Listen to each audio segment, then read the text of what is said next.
ये बच्चा हिमांशु पांडे आज एक आत्मविश्वासी नौजवान है और इंफॉर्मेशन टेक्नोलॉजी के क्षेत्र में बहुत सफल पेशेवर भी है। नागेन्द्रहाराय त्रिलोचनाय भस्माङ्गरागाय महेश्वराय नित्याय शुद्धाय दिगम्बराय तस्मै नकाराय नमः शिवाय। रक्षा सूत्र चैनल पर सभी भक्तों का स्वागत है। हम सभी भक्तों को महाराज जी की अद्भुत पावन कथाएं सुनाने जा रहे हैं। कृपया सभी भक्त ध्यान से सुने। अलौकिक यथार्थ के रचयिता राजीदा के पुत्र डॉक्टर दिवाकर पांडे का विवाह मेरी मौसेरी बहन पूनम के साथ हुआ है। उसकी पहली संतान एक बालिका थी। सन 1980 की 6 सितंबर को पूनम ने मेरठ शहर के एक नर्सिंग होम में एक पुत्र को और जन्म दिया। उस दिन मेरा जन्मदिन था और मैं भूमियाधार मंदिर में सिद्धि माँ के पास बैठा था और शाम को मुझे दिल्ली जाना था। माँ ने मुझसे कहा कि तुम मेरठ के नर्सिंग होम में पूनम के बच्चे को देखकर दिल्ली जाना। इसके साथ ही उन्होंने एक छोटी सी पुड़िया में केदारनाथ जी के मंदिर की विभूति भी दी और बोली कि नवजात शिशु के मस्तक पर इस पवित्र विभूति को लगाने के बाद ही दिल्ली जाना। उधर दिल्ली में मेरा अपना ज़रूरी काम था। मैं चाहता था कि पहले मैं दिल्ली में एक दिन रुककर अपना काम निपटा लूँ, तब मेरठ जाऊं। परंतु माँ ने मुझे एकदम आदेश दिया कि मैं पहले मेरठ जाकर वो करो जो मैं कह रही हूँ। उनकी आज्ञा के आगे मुझे झुकना पड़ा और अगले दिन मेरठ पहुँचने के लिए मैंने रात वाली बस पकड़ी। मैं वहाँ पहुँचकर सुबह सुबह ही 7 बजे सीधे नर्सिंग होम में गया। बच्चे के माथे पर विभूति लगाई और आशीर्वाद देकर मैं दिल्ली चला गया। चौथे दिन बच्चे को बहुत ही गंभीर किस्म के पीलिया का संक्रामक रोग हो गया और उसकी बिलिरुबिन की मात्रा का अंक 24 था। मेरठ के डॉक्टरों ने तो हाथ खड़े कर दिए और बोले कि बच्चे को दिल्ली ले जाकर किसी विशेषज्ञ को दिखाओ। दिल्ली में बच्चे को दिवाकर पांडे के चाचा के घर ले गए। वो उस समय भारत सरकार के उच्च अधिकारी थे। उस रात को 10 बजे मेरे छोटे भाई मंजुल ने, जो कि उनके साथ आया था, मामले की गंभीरता के बारे में मुझे बताया। उनको किसी ने all India institute of medical sciences से जुड़े किसी शिशु रोग विशेषज्ञ का नाम बताया था। मुझे जो नंबर दिया गया था वो डॉक्टर का था और उस वक्त वहाँ कोई फ़ोन उठा नहीं रहा था। मैंने इमरजेंसी का नंबर मिलाया और उनसे खुशामद की कि वे मुझे डॉक्टर के घर का नंबर दे दें।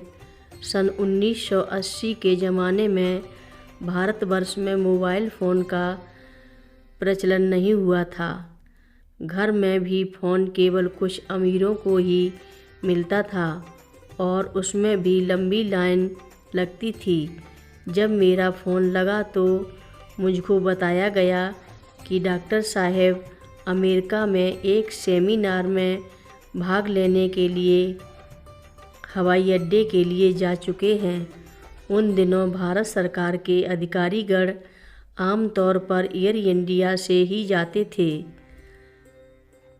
मैंने हवाई अड्डे को फ़ोन मिलाया और डॉक्टर साहब को इमरजेंसी लाइन पर आकर बात करने के लिए कहलवाया।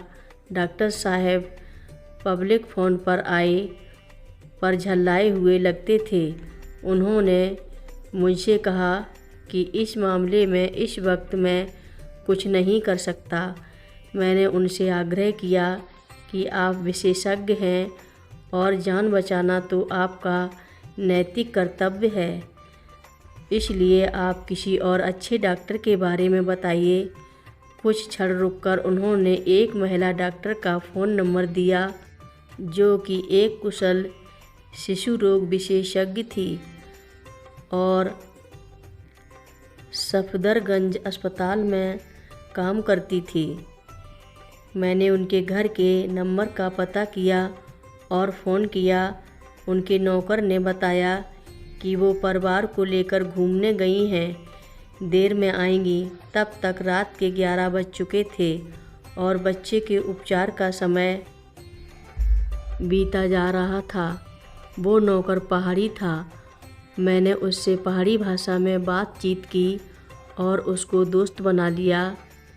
उसने वायदा किया कि मैं जैसे ही डॉक्टर साहिबा घर आती हैं वो उनसे फ़ोन करवा देगा। बस अब इंतज़ार करने के अलावा मेरे पास और कोई चारा नहीं था। जिस फ़ोन का हम इंतज़ार कर रहे थे वो रात 11:30 पर आया और जो सब कुछ मैंने बताया वो उन्होंने बड़े ध्यान से सुना। जब उन्होंने सुना कि बिलिरुबिन की मात्रा का अंक 24 है तो वे एकदम बोली कि बच्चे को अस्पताल में भर्ती कराइए। उन्होंने ये भी कहा कि बच्चे को सरकारी अस्पताल में ले जाना और फिर इमरजेंसी में दाखिला करवाना बहुत वक्त कम है।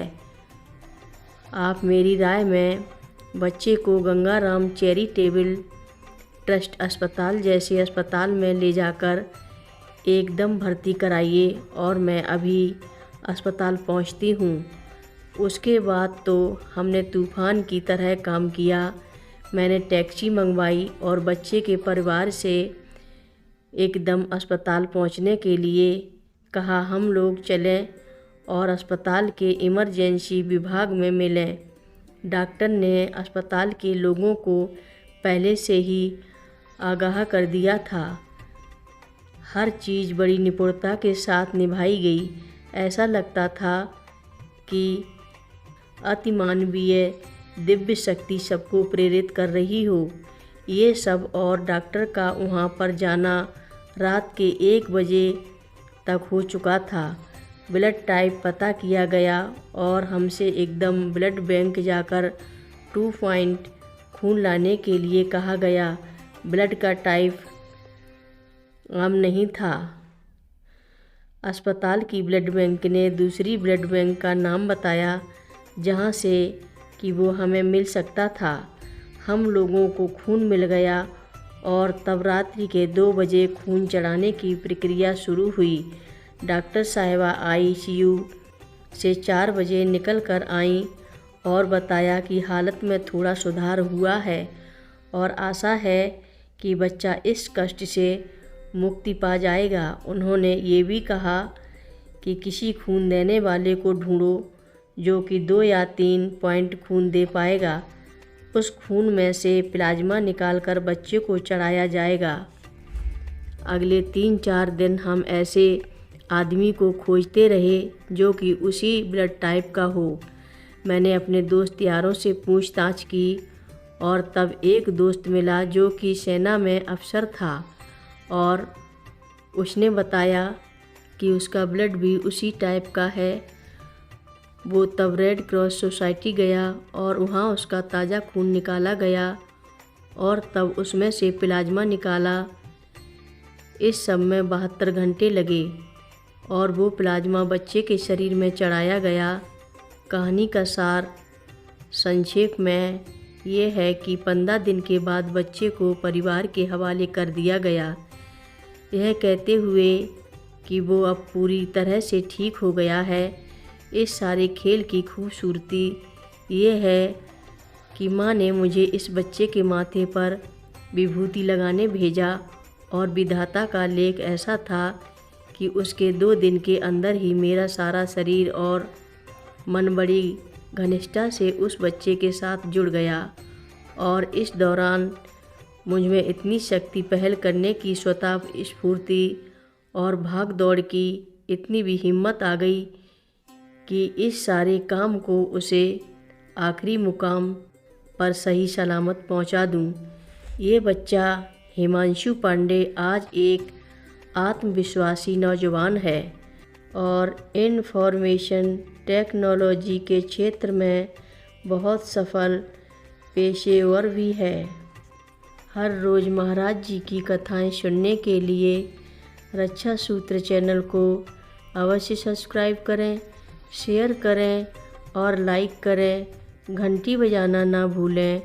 कमेंट बॉक्स में लिख भेजें, जय नीव करोरी बाबा जी महाराज। बोलो नीव करोरी बाबा जी महाराज की जय बोलो।